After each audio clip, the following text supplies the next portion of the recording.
6 7 8 8 អូចប់សពគ្រប់បាត់ហើយបងប្អូនអើយ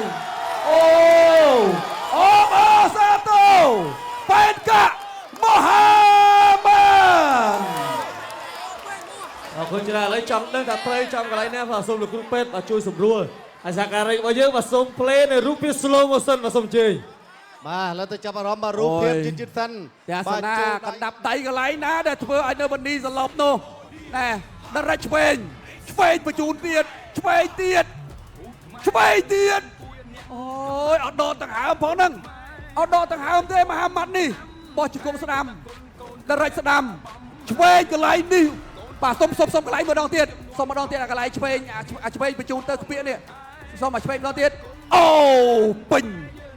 កដាលមុខបាទលើសូមក្រុមការងារដូចជាគ្រូពេទ្យបាទជួយបាទសម្រួលនៅวันนี้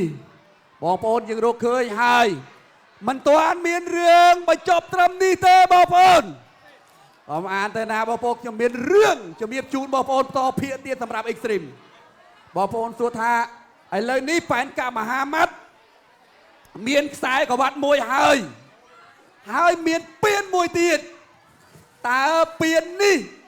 ឲ្យលោកគ្រូថេនយកទុកឲ្យដោះផ្សិតឬក៏យ៉ាងណា